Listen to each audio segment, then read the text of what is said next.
Heartful pranams everyone. I am Dr. Raghuvir, Ayurveda Charya, working at Wellness by Heartfulness, Kana Shantivanam, Hyderabad.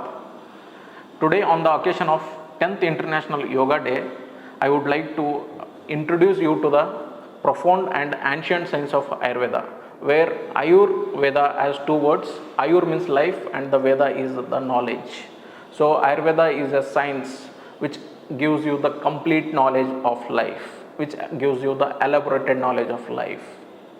It aims on two important concepts: swasthasya swastharakshanam, which means promoting the health of an healthy individual, and aturasya vikaram prashamanam cha. So it means we have to reduce the sufferings of the patient who are suffering with the diseases. When we say to promote the health of a healthy individual, there comes how to do. Then for a quality health, we should have a quality routine. The quality routine or the daily routine what we follow has been said in Ayurveda as dinacharya. The dinacharya is an ancient practice of a routine from morning to evening what we do in a standardized way. When we say the promoting the health of an healthy individual, there comes how to do. So by following a daily routine, what we call it as dinacharya, a quality routine is required for a quality health. Yes, waking up early in the morning, that is in Brahmi Muhurta, which is 60 to 96 minutes before the sunrise. This is the Vata dominance period, which will help in easily evacuation of the bowels. Yes. The second is, as soon as you wake up early in the morning, do take a small twig which will be measuring 20 to 22 centimeters and the diameter should be one's little finger. Take a twig of neem, babul, arka, nagroda, kadira or karanja, and easily accessible is neem and babul nearby you. So take 20 to 22 centimeters of that tender twig, chew it for 1 to 2 minutes. Okay, chew it for 1 to 2 minutes. It will look and it will become like a brush. Then start brushing with that twig. So it is a concept of danta davana in Ayurveda. When we say this, what are the importance of danta davana which with this twig? It will have a antibacterial property which will kill the bacteria in the mouth, and it gives a circulation to the gums because it has a fibers. The twig will have a fibers which will rub the gums and increase the circulation to the gums. After danta davana, take a nasal pot, fill it with saline water and clean your nose. So it removes the excessive secretion, excessive mucus which is present in the nasal cavity, which will help you from get rid of sinusitis and dacrocystitis. After navana, then comes gandusha, where we'll take a mouthful of sesame oil or the warm water until the mouth is filled. Then we have to start gargling it. So until the eyes has started watering. Then apply the collyrium to the eyes. We call it as anjana vidhi. Yes, applying to the eyes. The collyrium, you can use the daily, what we call it as savir anjana, or the weekly ones, the rasanjana, which it will be an liquid extract of Berberis aristata. After this oral hygiene, take a glass of warm water, not the hot water, take a glass of warm water, drink sip by sip, so that it will help in removing the toxins from the guts. Once the warm water is drink, then you have to go for malashuddhi, what we call it as evacuation or the excretion of the stools and urine. Later on, come back, do your body with a quick massage or the self massage, what we call it as abhyanga. You can go with coconut oil or the sesame oil, which is easily accessible for you. Give a gentle massage all over the body. Then you have to expose your body to the sunlight. So instead of sitting blankly in the sunlight, please start doing vyayama or exercises, which will create the extra flexibility in the body, giving you the physical strength and tranquility. Once you are finished with all these kriyas, then go for bathing where you will have a warm water bath which will remove the toxins from the body and cleanse the body. And remember friends, we should never bath above the neck with hot water because it causes hair loss and vision loss. Once the snana is finished, the bathing is finished, have a very good proteinaceous food. Remember friends, if you want to burn your fat, take the first bite with 1 spoon of ghee, not with the first plate, with the first bite of the food with 1 spoon of ghee. It will act as an fat burner. Friends, ghee contain CLA, conjugated linoleic acid, which will be quickly metabolized by the liver and in turn converted as an energy, not as a fat. So take 1 spoon of ghee with the first bite of the food, not with the first plate of the food. Okay. Some points to remember friends. We should never take tea or coffee on an empty stomach. It will build up the toxins in the body. When we say regarding the dinacharya, the routine, people are having so many questions. When to take milk, when to eat the curd. People for losing the weight, they are drinking a glass of warm water plus a slice of lemon plus honey. These are all the wrong concepts, when what we are doing, knowingly or unknowingly, we are doing prajna parada, what we call it as. So the curd should be taken only in the afternoon and not regularly. It has a odd potency, it will not be easily digestible. So the best time to take the curd is afternoon. And when to take milk, usually children has to take the milk in the morning and the adults has to take the milk in the evening. Yes, the milk reduces vata and pitta in the body and gives a very good sleep. It induces a very good sleep. Whereas in children who are having a kapha predominance, it may increase the mucus, the kapha in the children. So the best time to take or give the milk to the children is the morning. When we think of warm water, a slice of lemon and honey, which will be helpful in losing the weight, guys, it is a wrong concept. We should never add the honey to the eaten items, or we should never eat the honey, because the nectar what is collected from various flowers, it may be shitadravya or ushnadravya flowers, or it may be a poisonous flowers also sometimes. So we don't know what kind of nectar is collected by the bees. So when we add to the eaten items or when we eat the honey, it will start dissolving. It will cause an harm to the body and leading to the diseases. There were so many questions people were asking me, sir, can we take a small quantity in multiple times? No, friends, it is a wrong concept. Okay, when you get an alarm from the stomach, you have to start eating, not in a small quantity or not in a major quantity. You have to give enough time for the stomach to digest the food. Otherwise, it will lead up to causing piles, fistula, acidity, bloating stomach, etc. So friends, these are some of the points which we have to introduce into our lifestyle. It may be the basics, but it will add the base to our quality health. Yes friends, the quality routine what we follow will help in attaining the quality health. So friends, I hope all will start practicing dinacharya, all will stay healthy and be healthy. Learn, love and live Ayurveda. Thank you. I am Dr. Sonali, Ayurvedic physicians at Wellness by Heartfulness. Everyone knows the health is wealth, so it's necessity to maintain our health in our body. In Ayurveda, there are so many regimens to follow in day-to-day activities, and seasonal regimens also involved in it. Every birds and animals so modify their own body to the environmental changes, to accept the changes in our bodies. So likewise, human beings also a part of this ecology. Every human beings will strive to get healthy with following a variety methods, but still they will got a ill health because they doesn't know about the seasonal regimens. In Ayurveda, there is a chapters known as Ritucharya. It is a seasonal regimens. So it is explained by the acharyas with 6 seasons. It contains a 6 seasons with the regiments. So what we taken those seasons will helps to maintain a proper health throughout the years. So the 6 seasons divided into 2 types, Uttarayana and Dakshayana.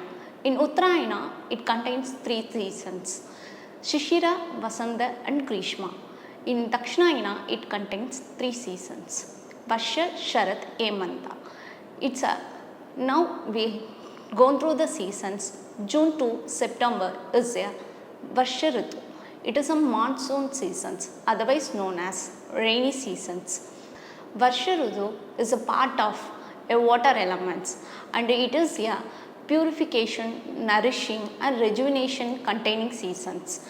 The Varsha Ritu is a period of a quality changes in these seasons will cause a atmospheric changes in the environments. So, if the sudden changes into summer season into rainy seasons will affect the physical and mental well-beings of the human beings. So, we maintain our body health through following some of the regimens in Varsha Ritu, the rainy season will helps to attain a proper health throughout this month. Varsha Ritu is also a celebration containing, graduation containing month. So, it is a lot of celebrations. So, but also it contains a lot of celebrations. It also have some rainy in that. So, the contamination waters, the contaminated foods, we take on those things will leads to affects our physical and mental bodies. The Varsha Ritus will cause imbalance in our doshas. There is 3 doshas in our body, Vata, Pitta and Kapha. In Vata dosha, which governs the movements in our bodies. So, in Varsha Ritu, the Vata dosha get imbalance. So, on getting this imbalance in the Vata dosha will leads to dryness in our body, also cause anxiety, depressions. So, some of the mental disorders and will cause them digestion problem in our body. So, we maintain our Vata doshas in our body with some of the regimens we followed. So, we take a proper food and proper workouts. So, we will done those things to maintain our health. It also causes the digestive imbalance in our body. It affects the Agni, digestive power in our stomachs. So, it will cause the imbalance in this digestions. So, that will affect the digestions problem. It also causes some common diseases through those seasons like common cold, cough, digestion problems, flus. Those are the things suddenly happen. Due to this, we will weaken our body. The Grishma Ritu into Varsha Ritu is a sudden transformations. The summer season into rainy season will affect our bodies. So, sudden changes of these seasons will lead to lot of changes in the atmosphere, environment. So, those things will impact our health. So, we maintain our physical health, mental health by following some of the regimens. In Ritucharyas, they will give some of the foods. So, we maintain our digestive systems. So, we will take salty, sour, anxious and easily digestible foods. We must avoid heavy, spicy, oily content, deep fried foods. So, we also taken the seasonal fruits, seasonal vegetables on those periods like the cucumber, berries, lemons, watermelons. Those will help our maintaining our health of our body. We also avoid to wet during this rainy seasons. So, if we get outside without a umbrella or anything will cause easily affect our bodies. So, we will get easily sick through this rainy seasons.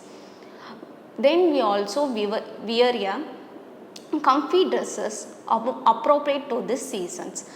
We also maintain our personal hygiene throughout the season will also helps to maintain proper health. So, we will clean our body with the warm water also helps some of the daily regimen we should follow. So in Ayurveda, dinacharya should be followed daily. So awaken with the natures means we should be risen with the suns. Then we done a pranayamas and yogas to maintain our calm state of our mind. Then after taking those pranayama and yoga, we done in purifications with a warm water. So after finishing the purification, we will wear comfy dresses throughout the seasons. Then take a balanced meats and we done a proper regimens will helps our health throughout the seasons. By following those regimens will leads our life with avoiding this ill effect things. Some lifestyle changes also maintain our health. So we follow the dinacharya and rutucharya in day-to-day activities will helps our bodies, also our mind. So avoid river waters. We taken drinking a hot waters by boiling after the waters. That will helps to get rid of the contaminated diseases. Avoid barefoot walks also good for our health. By practicing this daily regimens will helps our bodies. I hopefully thank you to all that this video will helps you for you. Thank you. Hello everyone, myself Dr. Sangram, Naturopathy and Yoga physician, medical ozone consultant by the team of Wellness by Heartfulness. Today's topic is Yoga as a Self and Social Medicine from the theme of International Yoga Day 2024, Yoga as a Self and Yoga for Self and Society. We will explore the transformative power of yoga not only as a self practice but as social healing and social community well-being. We all know that yoga has physical and mental health benefits, but apart from that, it holds a social significant role. Yoga is widely known for its physical and mental health benefits, but it holds a significant potential as a tool for its mental and social well-being.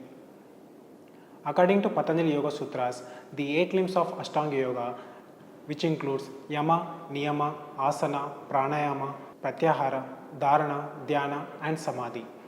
Among these 8 limbs, the first 2 limbs, Yama and Niyama, teaches us the individual and social well-being. Yoga as a self-medicine, which comes from the second limb of Ashtanga Yoga known as Niyama, which says that Socha Santosha Tapaha Swadhyaya Ishvara Pranidhanani Niyamaha, which means Socha, self-cleanliness, Santosha, contentment, Tapaha, self-discipline, Swadhyaya, self-reflection, Ishvara Pranidhana, surrender to the Supreme, which teaches us the individual health being from yoga.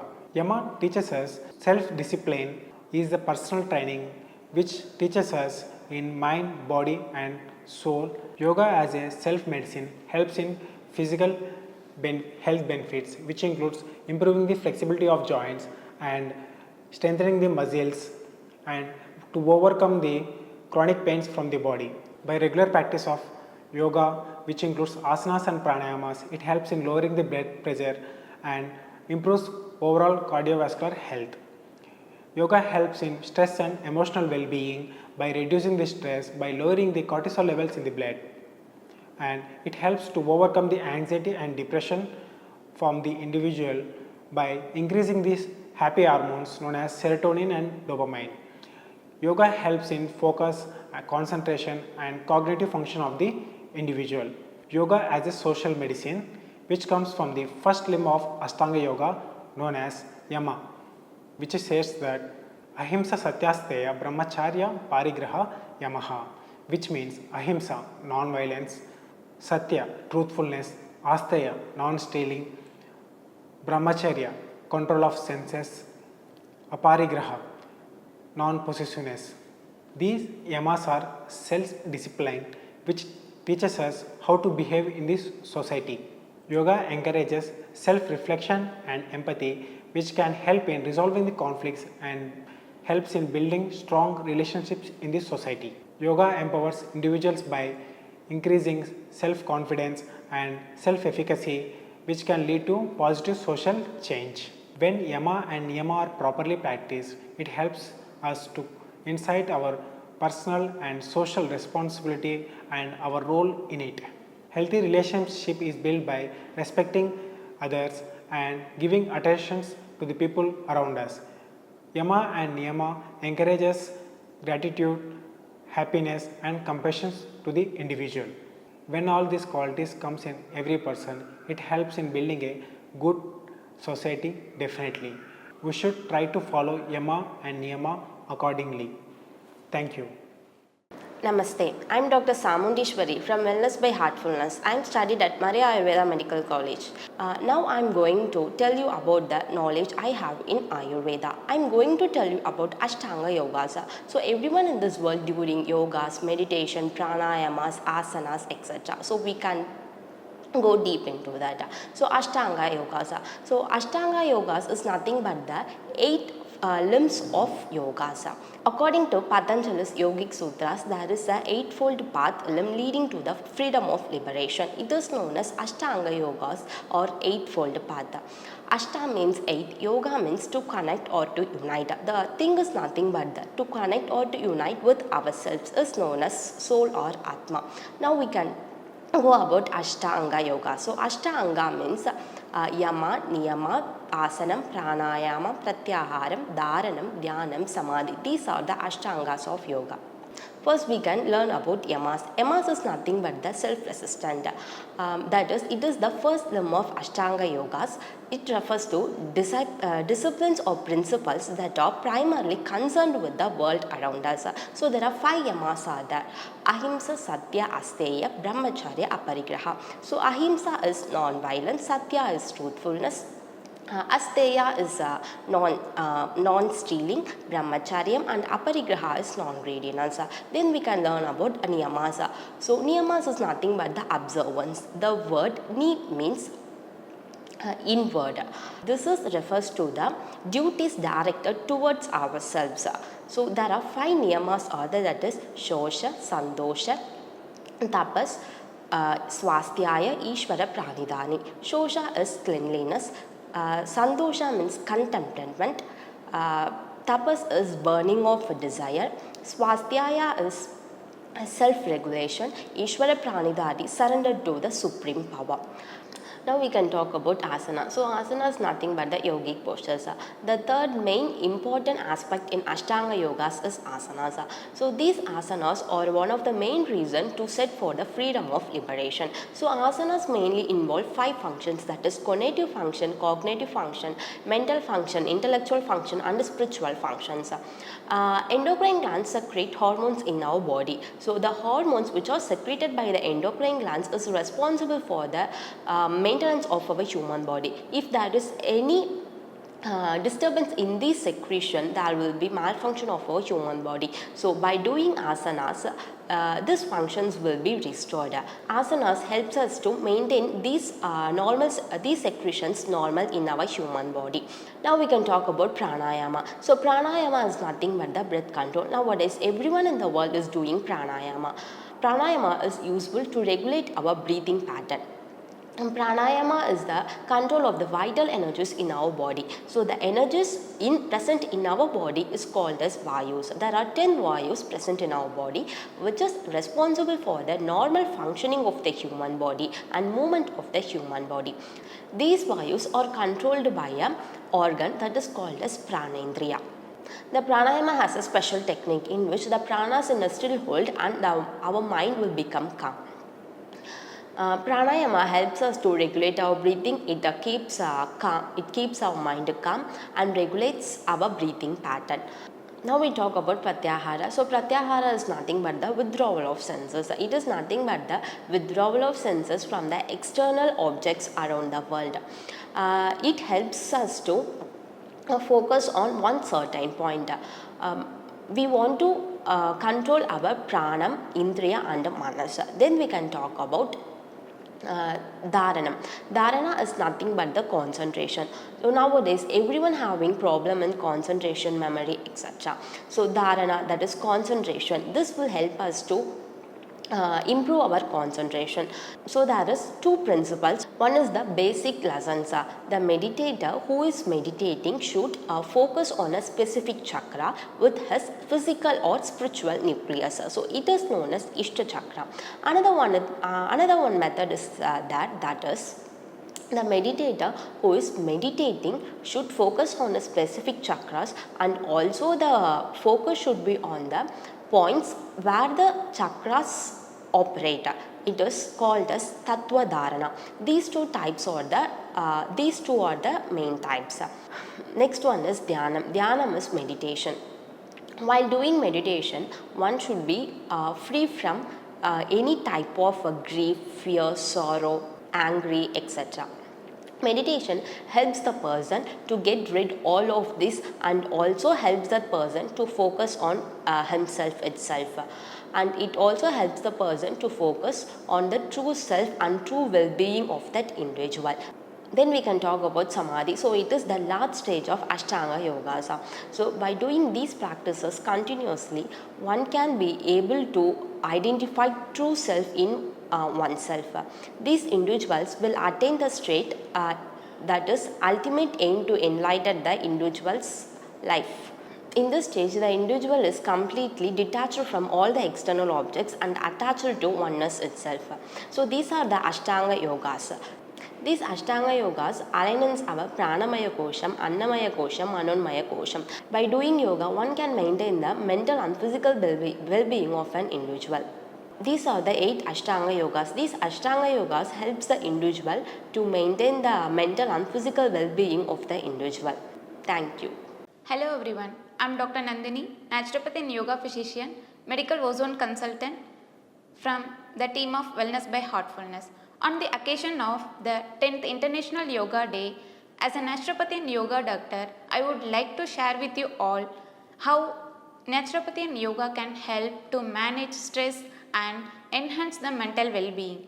In our fast-moving world, stress has become a common issue that affecting physical as well as mental health. In this condition, naturopathy refers a holistic approach to manage stress and enhance the mental well-being by addressing the root cause and using natural therapies. Naturopathy is a system of medicine that emphasizes natural therapies and the body's inherent ability to heal itself.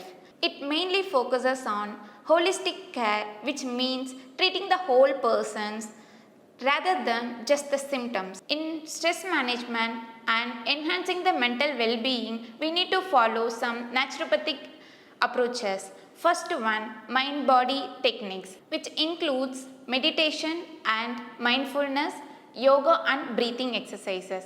Regular practicing of meditation and mindfulness, it helps to reduce stress and improve concentration and enhance the emotional regulation. Regular practicing of yoga and breathing exercise like Nadi Shodhana, Brahmari Pranayama, Bastrika, Kapalapati, it helps to calm the mind and improve the mental stability. Second one is diet and nutrition, which includes balanced diet and nutritional supplements. Balanced diet such as fruits, vegetables, whole grains and lean proteins, it supports overall health and it reduces the stress hormones. Nutritional supplements like magnesium, omega-3 fatty acids, B-complex vitamins, it helps to reduce the stress and it helps to improve the mental well-being. Third one is herbal medicines. Herbs like ashwagandha and holy basil help the body adapt to stress by balancing the hormone levels and supporting adrenal glands. Herbs like valerian root, chamomile, passion flower have calming properties and it helps to alleviate anxiety. Fourth one is holistic lifestyle modification, which includes daily routine, detoxification, sleep hygiene and stress management techniques. Daily routine like practicing regular yoga and exercises, balanced nutrition and adequate rest and drinking a lot of water can significantly reduce your stress and mental well-being. The second one is detoxification. Detoxification through diet, fasting and specific detox programs, it helps to eliminate all toxins from your body. It helps to reduce your stress hormones also. The third one is sleep hygiene, such as maintaining a sleep schedule and creating a proper sleep environment can help to reduce your stress and mental well-being. Fourth one is stress management techniques such as time management, setting boundaries, engaging in some hobbies. It helps to reduce your regular stress. And the fifth one is environmental and social factors such as spending time in nature. It helps to reduce your stress and it helps to calm your mind. Positive thinking and goal setting, it can boost confidence and motivation. By integrating these naturopathic approaches such as mind body techniques, diet and nutrition, herbal medicine, holistic lifestyle modification, environmental and social factors can significantly reduce your stress and enhance your mental well-being. And remember, your journey to a healthier mind and body begins with small and consistent steps. Thank you.